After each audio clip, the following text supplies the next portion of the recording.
first story is titled, Am I the a-hole for giving my sister an ultimatum unless she babysits my daughter? Hi all. Sorry, I'm 28 female on mobile. During the great year of 2020, my sister, 25 female, lost her job and lost her apartment. It sucks all around. She loved her job and the area she was in, but she was the newest employee on a department that was the most likely to be downsized. She asked to move in with me. I live in the next major city near her and gave her an opportunity. I have a 3-year-old daughter, and around the time she had been laid off, my babysitter had to quit because of 2020 reasons. I live in a 3-bedroom house in the outskirts of town, so I offered that she gets her own room, bills paid, and groceries if she watches my daughter while at work until she finds a job/gets her job back. I didn't ask her to cook or clean. I prefer to cook, and I prefer to clean myself, so I know that it got done. At the time, she agreed. I prepared my daughter's meals in the morning and meds every day, so my sister's job is to make sure that when I get home, my daughter is still alive. It's been 2 months, and they seem to have really bonded well. But she confronts me last night, demanding she be paid $25 an hour every time she has to babysit. Her last job was $15 an hour, and she watched my daughter for about 8 hours a day, 4 to 5 days a week. Her current bills, including car payments, student loans payments, and cell phone bill and credit card payments, the cost of the room, any activity that she takes my daughter on, pandemic permitting, and groceries add up to more than what she made in the past. I told her that I couldn't afford to house her, feed her, pay her bills, and also a sizable stipend. I might be able to do like a stipend per 2 weeks, maybe $200 a week for personal things. She told me she wouldn't watch my daughter any longer. I told her if she doesn't, then I would be making her move out, following all legal proceedings, and wouldn't pay her bills any longer. I have a backup babysitter who I would pay what they quoted me, but they wouldn't be leaving with me. They would have a living wage for the area, $20 an hour, plus additional compensation for activities that they take my daughter on. My sister started crying and left the room. Am I the a-hole? I feel horrible. I hate confrontation and being mean. Thank you for judgment and advice. Now for the top comments. Not the a-hole. Yeesh, talk about biting the hand that feeds. Crap, for that pay, I'll be more than willing to be her nanny. Exactly. The other alternative is OP says sister is right, and they should put the whole arrangement on a more formal footing with a rental contract and an employment contract. She will pay $25 per hour babysitting, and sister can pay $800 rent plus $200 bills and buy and cook her own food.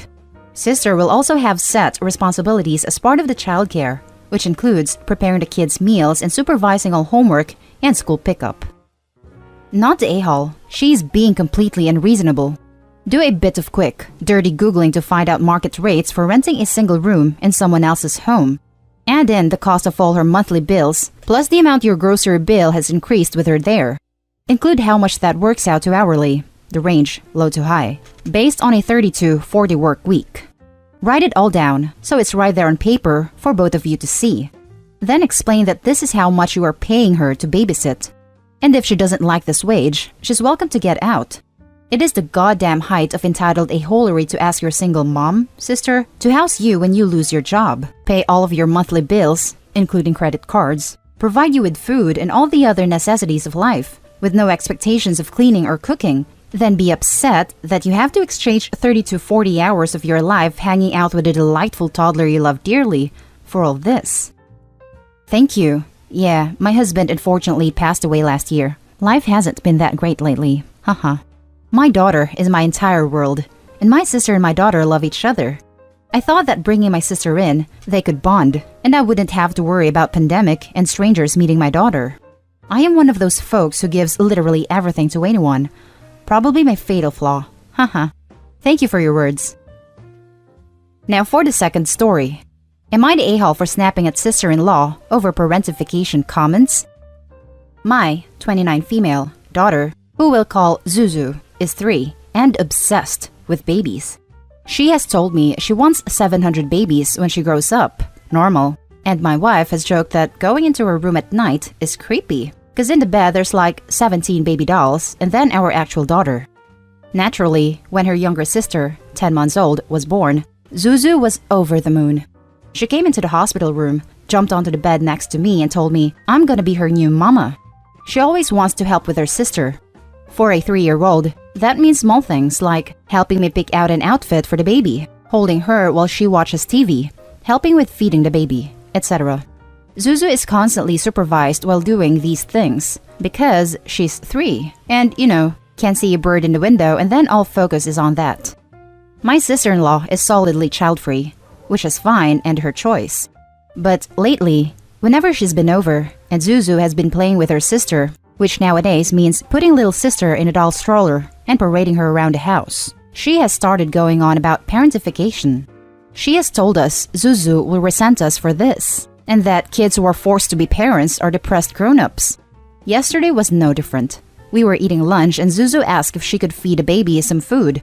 I actually said no, because we were in a rush, and sister-in-law said, "See? That's what you should be saying. It's horrible and wrong you would force a child into a parent's position." Well, I had enough and asked her to leave, and said that if she was going to keep making comments like that, she wouldn't be welcome. Wife agrees with me and said if I hadn't said it, she would have, but I've gotten some supremely nasty texts from sister-in-law saying she was just trying to help. Some of my friends who are aware of the situation said I shouldn't have been so harsh either. Am I the a-hole? Edit. Sister-in-law is 5 years younger than my wife, who is 32. They have no other siblings, and from what I have seen, wife has told me, etc., there was never anything like parentification ever. Now, for the top comments. Not the a-hole. Parentification is abuse. My mother did it to me, but this is not parentification. Seconded, as someone who was also parentified. Parentification is forced caregiving and does not allow a child to be a child. Zuzu clearly enjoys helping with her sister, and these are things she chooses to do, rather than you forcing her.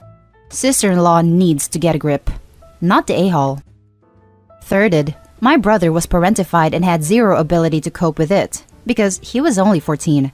A lot of messed up things happened as a result, and now I have lifelong post-traumatic stress disorder. Not the a-hole, OP. Not the a-hole. First, no forcing there. She's asking. Second, it's totally natural. And finally, getting toddlers involved is a really good way of heading off sibling rivalry. You're doing fine. Sister-in-law should butt out. I absolutely agree. I was obsessed with my brother when he was born. Younger siblings are the best. Can't teach your Cabbage Patch Kids dumb first words while mom and dad are angling for mama and dada. Zuzu's trying to get her first word to be Zuzu, of course, or sunglasses, which I have no explanation for. Next story is titled, Am I the a-hole for asking my daughter to share her college fund with her brother? I have 2 kids. Luke is 20 and Grace is 18. My soon-to-be ex-husband has a younger sister who is the same age as Luke. When Luke was 8, he put gum in her hair as a prank, and he was severely punished, but nothing could subdue my mother-in-law. She had to cut her daughter's hair, though she spent a small fortune on the best quality hair extensions she could, and sister-in-law hated Luke from that moment on. Mother-in-law and her husband hated him as well. She said he wasn't her grandson. He was never allowed in her house. Her husband actually said he should drop dead. Looks are everything in that family. My mother-in-law pretty much never saw Luke again, never bought him a Christmas or birthday gift. I wanted to go no contact, but my husband insisted that he wasn't losing his mom and continued to go over there with Grace. My husband also has an older sister with 2 kids. I knew mother-in-law paid for their college, but I figured she would not pay for either of ours. Well, my daughter recently turned 18, and mother-in-law let her know that she has $200,000 for her. Grace didn't try to rub it in, but she was very emotional and couldn't control her reaction in front of Luke, because up until this point, she had been looking for scholarships and planning on community college.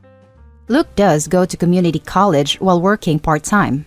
I asked Grace to consider sharing the money because of how irrational her grandmother is, and because Luke is literally being punished for something he did at 8.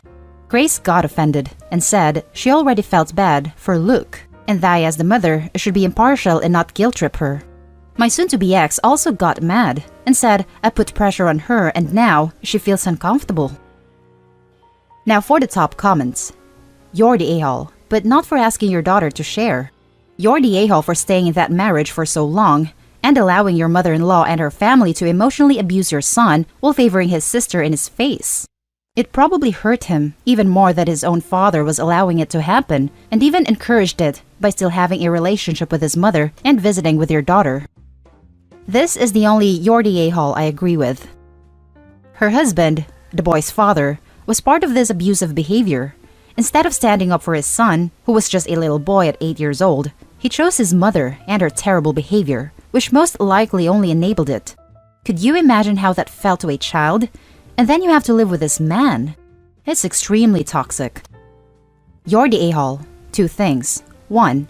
If Grace even hinted that she was giving money to Luke, your mother-in-law would pull the money, and you know it. 2. I find it very hard to believe that Luke is not troubled. Either what he did at 8 was way worse than, whoops, got gum in your hair, or it's just part of a pattern. Doesn't really matter though. You're responsible for your own kid's college tuition. Look at the mother-in-law money as if Grace got a scholarship. She's all set, so figure out what you want to do for Luke. 2. Even if Luke was troubled, he was excluded from the extended family when he was 8. With not possibility to make amends or mature, that's really quite harsh. Now for the last story. Am I the a-hole for not wanting to share my car with my sister? When I, female 18, was 16 but didn't have my driver's license yet, my parents told me I had to buy my own car or I would be unable to drive myself anywhere. I didn't mind, as I had been saving and had a job to help me pay for this. I found a car I absolutely love. It's a bit old, but in good condition, and I paid $8,000 for it. I have driven my car for almost 2 years and I love the car. I didn't go to college this year because of safety concerns, so I am doing college online at home. I figured I would continue to drive my car so I could go to work or anything else I needed to do. My sister, 16 female, got her license late this summer. My parents told me she would be renting my car so that she could drive herself to school. I asked why she couldn't buy her own car like I had to, but my parents never explained it to me. My sister takes the car every weekday, and most Saturdays and Sundays as well. She pays for gas, but does not pay me to use the car. She now has free unrestricted access to my car whenever she wants it, and I am unable to drive myself to work or the store, so I have to get someone to pick me up or walk. I don't think this is fair, since I paid for the car with my own money from working, and I am also worried because my sister does not have a good track record for driving. My parents say I'm the a-hole and not a good sibling when I vocally express that I want to be able to use my car. Am I the a-hole? Now, for the top comments. You are certainly not the a-hole here. If your parents were fine with you paying $8,000 for the car, they should be fine with your sister paying you back $4,000, minus a bit because of depreciation, of course. When it comes time to service the car, buy new tires, change the oil, etc., will it still be a shared car or is it your car again? Important distinction to be made there. Maybe have a conversation with your parents about that. Edit. Addition to first part of my post. I also think it could be helpful for you to keep a detailed record of when you use the car versus when your sister uses the car, so they can see in those certain terms that it's unfairly skewed to one side. Noting the times when you weren't able to drive yourself to work or other important engagements because of her having the car could also help your case. This is often how it works with the younger siblings. They take a hard line with the older one but soften up for the baby and can't justify their reasoning. Not the a-hole. Put a stop to this immediately. As the car owner, you are liable for any damage or accidents that your sister gets into. If she hurts someone, you could be sued. This is a dangerous situation for you. Aside from that, she isn't renting your car. She's stealing it. She isn't paying to help with the upkeep either. Parts need to be replaced due to wear and tear. Take your keys back and put your foot down. No is a complete sentence. And that's the end of this video, folks. As always, leave a comment and hit like and subscribe. And if you want more of this content, turn your notification on to get updated on the latest videos. And I'll catch you in the next one. Stay safe.